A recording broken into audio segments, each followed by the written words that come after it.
Hello student, आज आए हम सिविल साइट विज़िट के लिए। सिविल साइट विज़िट क्या होती है कि जो भी हम स्टूडेंट पढ़ते हैं, लैब में पढ़ते हैं, क्लास में पढ़ते हैं, उनका साइट पे क्या यूज़ है, तो वो सब हमारा सिविल साइट के अंतर्गत आता है।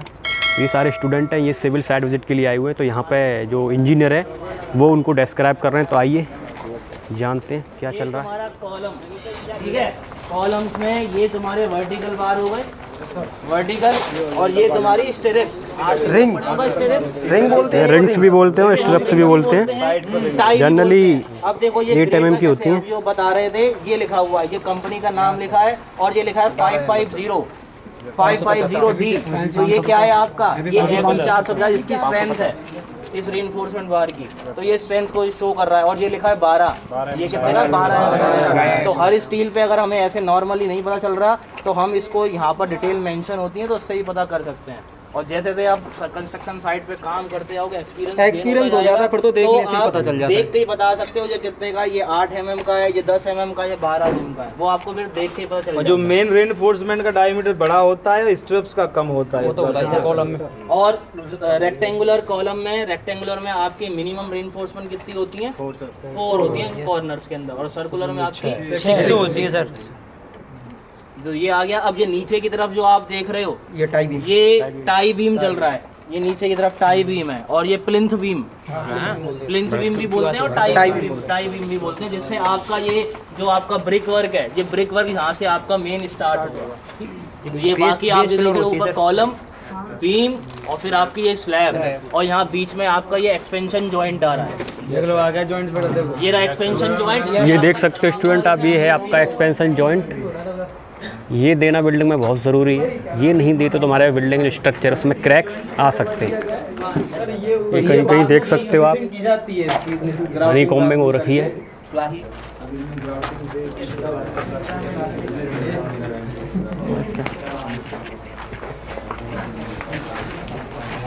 ये आपकी ग्राउंड पे ये प्लिंथ बीम हो गई, ये प्लिंथ बीम आपको दिख रही है नीचे।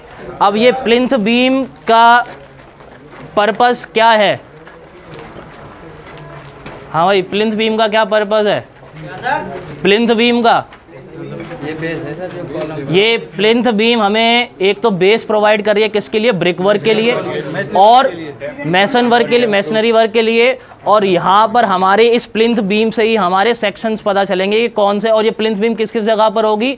जो हमारे रूम्स हैं, टॉयलेट है, पार्टीशंस हैं, उस पार्टीशन वाली जगह पर ये हमारी प्लिंथ बीम। इसी को डीपीसी बोल लेते हैं। डीपीसी अलग से जब प्रोवाइड करते थे जब आपका लोड बियरिंग वॉल होती थी, लोड बियरिंग जब आपका पूरा जो फाउंडेशन है वो ब्रिक वर्क चलता था, ब्रिक वर्क पे फिर वहाँ पे डीपीसी प्रोवाइड करते हैं आपका वहाँ पर उस जगह पे। यहाँ पर आपका ये प्लिंथ बीम ही पूरी ऐसा डीपीसी आपका वर्क करती है। आपके कॉलम ये आप देख रहे हो साइड में शटरिंग है, ठीक है, रेन फॉर्म जिसे शटरिंग भी बोलते हैं, फॉर्म वर्क भी बोलते हैं।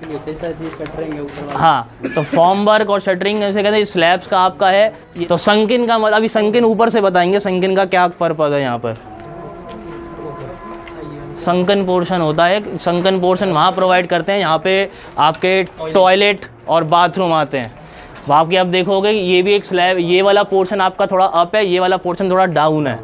अभी जब ऊपर से आप देखोगे तो उसको अलग से देखेगा। क्यों? क्योंकि जब आप वॉशरूम में आपकी पाइप्स आएंगी, ड्रेन पाइप्स आएंगी, तो उनके लिए स्पेस चाहिए होता है सैनिटरी वर्क के लिए। तो इसलिए उसकी स्लैब को हम थोड़ा सा डाउन रखते हैं, जिससे हमारा जो सैनिटरी का वर्क पाइप्स हैं, तो वो पाइप हमारी पूरी एग्जैक्टली उसमें वहाँ पर प्लेस हो चुके हैं। हाँ, और फ्लोर लेवल के बराबर फिर बाद में जब फ्लोर लेवल आएगा उसके बाद आपका वेस्टर्न WC, फिर सिंक वॉश बेसिन, वो सब वहाँ पर स्टूडेंट देख सकते हो। हम ऊपर जा रहे हैं, ऊपर भी जानेंगे बहुत सारी चीज़ें। साइट पर आने का मेन मोटो यही है कि जो बच्चे पढ़ते हैं उनका एक्चुअल यूज़ कहाँ पर है, किस तरीके से सिविल साइट पर वर्क होते हैं, वो सब देखते हैं हम। ये लिंटल बीम कास्ट किए गए। लिंटल आप जानते होंगे, जो डोर और विंडो के ऊपर जो लोड को कैरी करने के लिए जो बीम होते हैं वो यहाँ ये कास्ट किए गए हैं। ये कवर ब्लॉक है, ये कवर ब्लॉक रखे हुए हैं स्लैब में बीम में प्रोवाइड करने के लिए यूज़ किए जाते हैं, कवर के लिए। कवर पता होगा 25 से लेके 40 के बीच में होता है। कॉलम में 25 और कॉलम में 40। कॉलम में 40 जी हमारे इंजीनियर साहब हैं। सर आप बताइए बच्चों को ये कौन कौन सी बार है और किस बार का क्या नाम है? ये जो है 8 mm की बार है और ये वाली 12 mm की है जो बीम में डली हुई है, और कॉलम में 16 mm की बार डली हुई है। ये इसका रिंग है बीम का। सर ये नीचे भी बार पड़ी हुई है, इन बारों को क्या बोलते हैं सर? नीचे बार है, मेन बार बोलते हैं। सर ये बार मुड़ी हुई है, ये क्रैंक बार बोलते हैं। क्रैंक क्रैंक बार बोलते हाँ, बेंड की हुई है। ये क्रैंक है, इसको क्रैंक बोलते हैं। दो तरह की स्लैब होती हैं, 2 वे स्लैब और 1 वे स्लैब। तो यहाँ पर एंड पर शियर फोर्स को न्यूट्रलाइज करने के लिए यहाँ पर ये क्रैंक प्रोवाइड किए जाते हैं इस जगह पर। ये चारों साइड में दिए हुए हैं। ये इसे बोलते हैं नहीं चेयर, ये चेयर है, इसे चेयर भी बोलते हैं और इसे लोकल लैंग्वेज मतलब साइड लैंग्वेज में इसको घोड़ी भी बोलते हैं। इसलिए इसका पर्पस क्या है? इसका पर्पस है इस रेनफोर्समेंट को सपोर्ट देना। अब ये देख रहे हो कि एक रेनफोर्समेंट बॉटम की तरफ है और एक रेनफोर्समेंट आपका टॉप की तरफ है।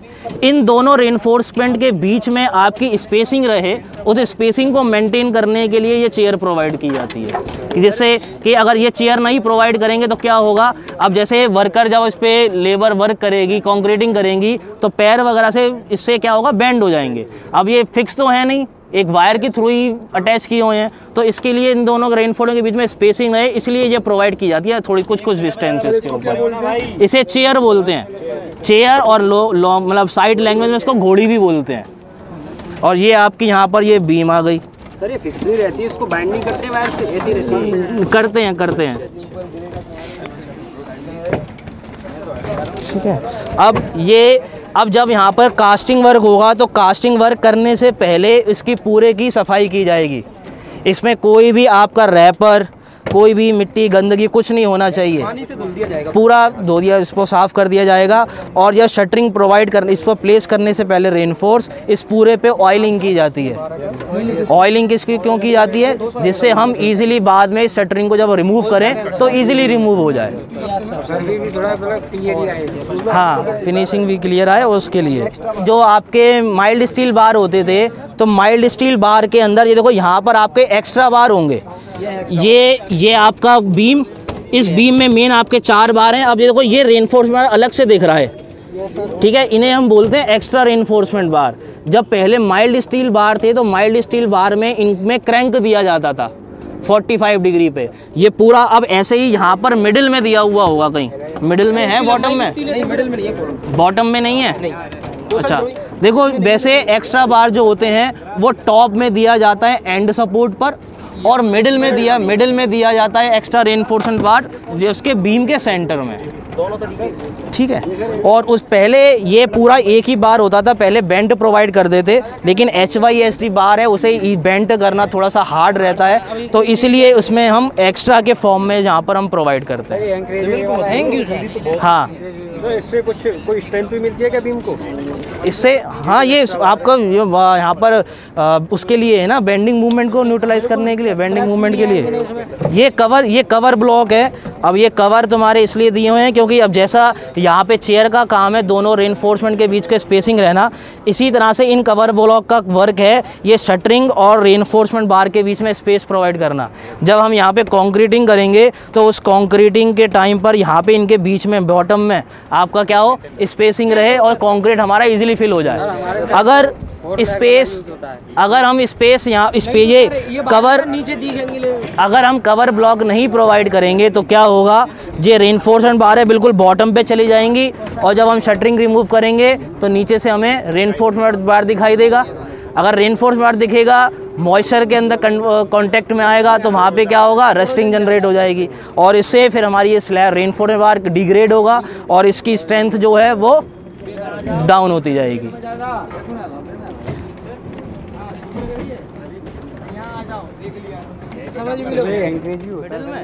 ये डिज़ाइनिंग के ऊपर है, डिज़ाइन है। जो स्ट्रक्चर इंजीनियर है वो डिज़ाइन करते हैं पूरे लोड वगैरह के अकॉर्डिंग, उसके अकॉर्डिंग डिज़ाइनिंग की जाती है किस साइज़ का। जो आप आरसीसी में करते हो ना डिज़ाइनिंग, कि आपका इतने किलो न्यूटन का लोड अप्लाई हो रहा है, उसके अंदर बेंडिंग मोमेंट लग रहा है, फिर आपका पूरा स्टील कैलकुलेट करते हो कि अमाउंट ऑफ स्टील कितना आएगा, फिर उसके बाद आप एज्यूम करते हो कि कौन सा किस साइज़ का रेनफोर्समेंट लेना है, 16 mm का लेना है, 12 mm का लेना है, उसके अकॉर्डिंग फिर आप निकालते हो कितने नंबर ऑफ रेनफोर्समेंट बार वहाँ पे यूज़ होंगे। उसी तरीके से पूरी कैलकुलेशन करके स्ट्रक्चर इंजीनियर ने डिफ़ाइन किया हुआ है कि किस साइज़ का रेनफोर्समेंट बार वहाँ पर आएगा। इसी तरह से इनकी स्पेसिंग भी है। सर अब ये बात जॉइंट करते हैं, इसको क्या बोलते हैं? किसको? Lab joint. इसकी डिस्टेंस कितनी होती है? 50, हाँ। डायामीटर जितना भी है लेंथ उसका बार का, और 50 इसकी लेवलिंग भी की होगी अभी, क्योंकि लेवल भी किया जाएगा। लेवलिंग पढ़ी है ना हमने। अब रूफ़ की हाइट आपकी सपोज 3 मीटर का रूफ़ है, हाइट की फ्लोर की हाइट 3 मीटर है। अब आपने कॉर्नर पे तो 3 मीटर आ रही है, लेकिन सेंटर में 3 मीटर नहीं आ रही है। अब क्या हम लोग चल रहे हैं, रेनफोर्समेंट भी बंधा है, तो उसकी वजह से जो शटरिंग है ये सब डिस्टर्ब हो जाती है। तो उसकी वजह से एक लेवल मार्क लेकर उससे हम यहाँ पर चेक करेंगे। ये इन्होंने यहाँ पर लेवल मार्क किया हुआ है, एक यहाँ पर मार्क किया हुआ है ब्लैक कलर से, एक उधर कॉर्नर पे मार्क है ब्लैक कलर से, उधर भी कॉर्नर पे मार्क होगा लेवल। अब ये कितनी हाइट पर है फ्लोर से, यहाँ से रूफ से, शटरिंग से 620। अब देखो, अब जो आप लेवलिंग का प्रोसेस पढ़ते हो, ये मैनुअली भी किया जाता है और ऑटो लेवल के थ्रू भी किया जाता है। ये मैनुअली किया हुआ है। अब यहाँ पे किया जाएगा, ये जो थ्रेड है यहाँ पर एक थ्रेड बांधेंगे, धागा यहाँ पे बांधा जाएगा, उधर कॉर्नर में बांधा जाएगा, ऐसे सारे सब जगह जो लेवल दिए हैं सब में, और इस तरह से डायगोनल वे भी बांधा जाएगा। अब उसके बाद टेप से, मैनुअल टेप से 620 अब जो यहाँ से वहाँ तक थ्रेड कनेक्ट होगा, वहाँ से इस तक का जो डिस्टेंस होना चाहिए वो 620 होना चाहिए। वो टेप से मेजर करेंगे 620, यहाँ कॉर्नर पे 620 आ रहा है। इसी तरह से सब जगह पर चेक करते जाएंगे, जिस जगह पे कम होगा अप होगा। जैसे 610 आ रहा है तो इसका मतलब क्या है, ये ऊंचा है, नीचा करना है। तो नीचे से एक जो नीचे शटरिंग वाले पर्सन होंगे, कारपेंटर, उनको ये बोलेंगे कि भाई इस जगह से नीचे करना है, तो वो उस जगह से नीचे करेंगे। ऊपर करना है तो उन्हें गाइड करेंगे इसको अप करने के लिए, तो वो उसे ऊपर करेंगे। और साइड पे, हर साइड इंजीनियर के पास हमेशा एक मेजरिंग टेप हमेशा ज़रूर रहता है जेब में आपके में होना चाहिए। क्यों? ये भी जो आपकी ये जो लगी हुई है, ये रेनफोर्समेंट बार स्पेसिंग, इनकी स्पेसिंग चेक करने के लिए ड्राइंग्स के अकॉर्डिंग इनकी स्पेसिंग सही होनी चाहिए, जो ड्राइंग्स में गिवन है उसी के अकॉर्डिंग होनी चाहिए।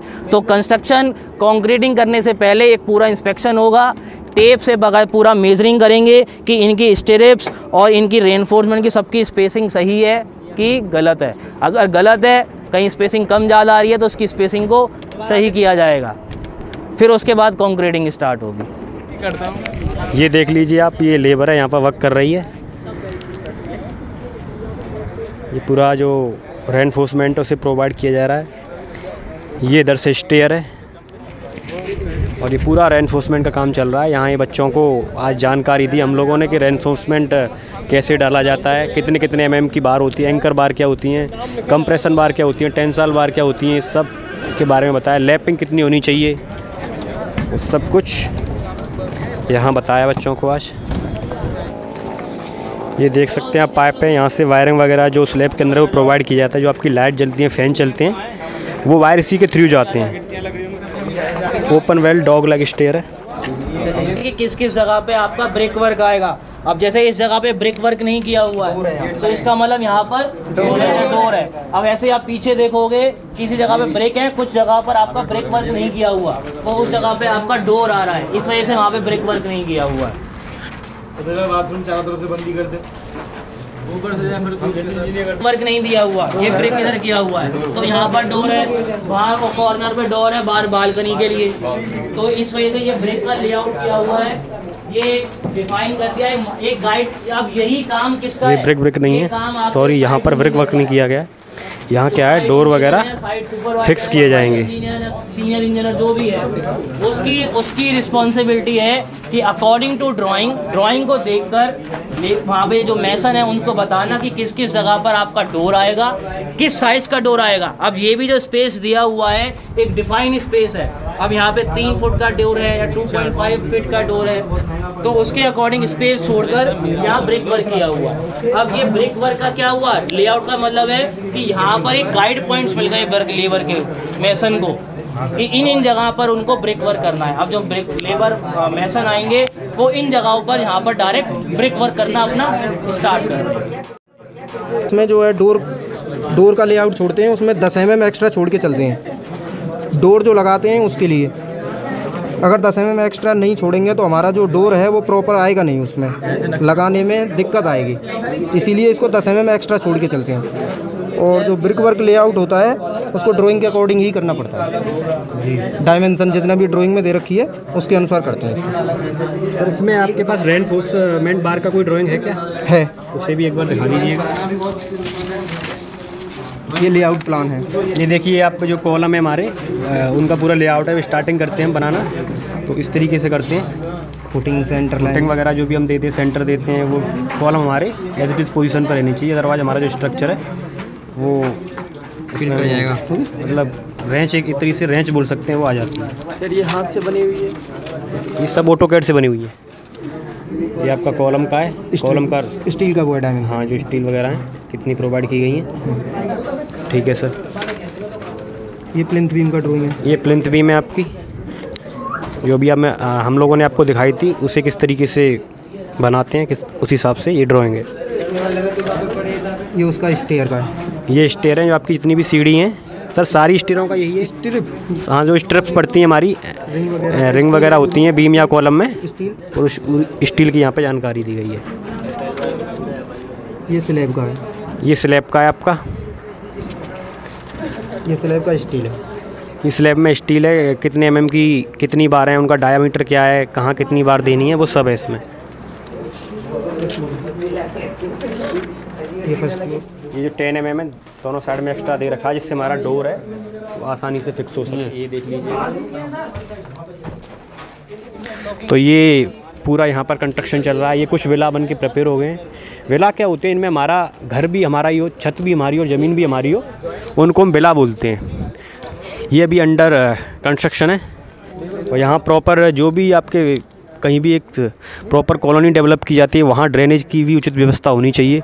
तो यहाँ से ड्रेनेज का सिस्टम रहेगा यहाँ के लिए। तो ये यहाँ देख लीजिएगा, यहाँ ये फिनिशिंग का काम चल रहा है। जो रेनफोर्समेंट का काम है वो कंप्लीट हो गया। डोर विंडो भी यहाँ पे फिक्स हो चुके हैं। फिनिशिंग है वो यहाँ पे चल रही है। पुट्टी की जा रही है। पुट्टी आजकल बहुत ज़्यादा यूज़ होने लगी है। ये क्या है, आपका जो स्ट्रक्चर है उसे एक लॉन्ग लाइफ देती है।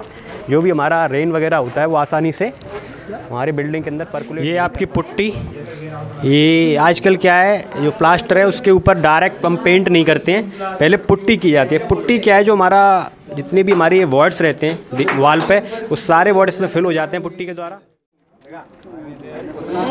ये हम लेते हैं सर से हम जानते हैं कि ये जो विजिट है हमारी बच्चों के लिए क्या इम्पोर्टेंट है। ये हमारे बच्चे सिविल में स्टडी करते हैं, लैब में पढ़ते हैं, क्लासेस में पढ़ते हैं, तो इनके लिए विजिट क्यों इम्पोर्टेंट है सर, आप बताएंगे मैं कि ये विजिट बच्चों के लिए क्यों इम्पोर्टेंट है? देखिए, विजिट एक तो बच्चों के लिए इम्पोर्टेंट बेसिकली इसलिए है क्योंकि जो भी ये स्टडी कर रहे हैं, चाहे वो अब BMC सब्जेक्ट पढ़ रहे हैं, RCC पढ़ रहे हैं, सर्वे पढ़ रहे हैं, साइड पे ये सब का कोरिलेटेड है, सब कोरिलेशन है। अब आप BMC पॉइंट ऑफ व्यू से बात करेंगे, बिल्डिंग मटेरियल कंस्ट्रक्शन, तो बिल्डिंग में आपका कंस्ट्रक्शन में आपके ब्रिक, सीमेंट, ये सब वो बच्चे वहाँ पे थ्योरेटिकली सब पढ़ रहे हैं, लेकिन प्रैक्टिकली उनका क्या इम्प्लीमेंट हो रहा है, किस तरह से उनके टेस्टिंग परफॉर्म करनी है साइट पे, किस तरह से उनको चेक करना है, ये सब चीज़ें हम साइट पे हम सीखते हैं। लेवलिंग की अगर पॉइंट करें तो मेन हमारा फैक्टर है लेवलिंग का यहाँ पे बिल्डिंग कंस्ट्रक्शन में। क्यों, हमारे जो भी हम वर्क कर रहे हैं वो किसी ना किसी रेफरेंस पॉइंट के रिस्पेक्ट में करते हैं। रोड को मान रहे हैं या हमारे कोई एक बेंचमार्क है उसको रिस्पेक्ट लिया हुआ है, तो फ्लोर हमारा किस लेवल पे आएगा, रूफ आएगा, फिर उसका सेकंड फ्लोर है, थर्ड फ्लोर है, तो इन सब के लिए हमारा लेवलिंग हमारा एक मोस्ट इम्पॉर्टेंट सब्जेक्ट है इसको पर करने के लिए। और साइट का एक्सपोजर स्टूडेंट्स को इसलिए ज़रूरी है क्योंकि सब चीज़ें वो थ्योरेटिकली पढ़ते हैं, और कॉलेज में हम बहुत सी ऐसी चीज़ें होती हैं सिविल इंजीनियरिंग की जो हम बच्चों को हम शो नहीं कर पाते हैं। जैसे कंस्ट्रक्शन वर्क हो गया, आरसीसी में आप बच्चे ड्राइंग न्यूमेरिकल कर रहे हैं, है ना, डिज़ाइनिंग कर रहे हैं, लेकिन उनका डिज़ाइनिंग का एक रिज़ल्ट क्या निकल के आ रहा है, तो उसको शो का रिज़ल्ट हमारा जो आ रहा है, जो हम स्ट्रक्चर यहाँ पर परफॉर्म कर रेनफोर्समेंट, तो उनको कोरिलेट कराने के लिए, उनकी अंडरस्टैंडिंग को इंक्रीज़ करने के लिए बहुत ज़रूरी है साइट विज़िट। सिविल चाहे वो डिप्लोमा स्टूडेंट्स हो या वो बीटेक स्टूडेंट्स हो, सभी दोनों के लिए ये बहुत इम्पॉर्टेंट है कि साइट विज़िट। और तभी करिकुलम में जो डिप्लोमा या बीटेक के स्टूडेंट्स हैं उसके इंडस्ट्रियल ट्रेनिंग का भी पॉइंट होता है। तो इंडस्ट्रियल ट्रेनिंग इसीलिए होती है जिससे वो जो पूरी अपनी थ्योरी आप पढ़ रहे हैं उसको वो अपना प्रैक्टिकली उसको कोरिलेट कर पाएँ। सर आखिरी क्वेश्चन और है, ये बच्चों को कौन कौन सी खास चीज़ें जो सीखनी चाहिए, और ये स्टडी कर रहे हैं, कौन कौन से ऐसे खास सब्जेक्ट हैं जो उन पर बच्चों को खास फोकस करना चाहिए जिससे बच्चों को साइट पे जाके उसका बेनिफिट मिले? देखिए, अगर साइट की हम बात करें तो साइट पे आपका BMC building material construction, concrete technology, RCC, surveying, तो ये सब आपके मेन सब्जेक्ट्स हैं अगर आप एक एज अ साइट इंजीनियर की बात कर रहे हो। हाँ, स्टील स्ट्रक्चर में आपके SSD structural drawing, structure in drawing भी मस्ट है, क्योंकि जब तक आप इस ड्राइंग को रीड नहीं कर पाएंगे तब तक आप कंस्ट्रक्शन वर्क परफॉर्म नहीं कर पाएंगे। क्योंकि ड्राइंग कंस्ट्रक्शन साइट पे ड्राइंग एक मेन पॉइंट है ड्राइंग से। क्योंकि आप स्कूल लाइफ में तो हम यहाँ पर आप स्टूडेंट्स 1 या 2 ड्राइंग देख पाते हैं, लेकिन जब आप कंस्ट्रक्शन साइट पे आते हैं वहाँ पे मल्टीपल ड्राइंग्स होती हैं। लेआउट ड्राइंग अलग होगी, फाउंडेशन की ड्राइंग अलग होगी, प्लम्बिंग की अलग, सैनिटरी की अलग, आपकी फॉल सीलिंग की ड्राइंग अलग होगी, स्ट्रक्चर की ड्राइंग अलग होगी। तो मल्टीपल ड्राइंग्स हैं और उन मल्टीपल ड्राइंग्स को कोरिलेट करके हमें यहाँ पर साइट पे वर्क करना होता है।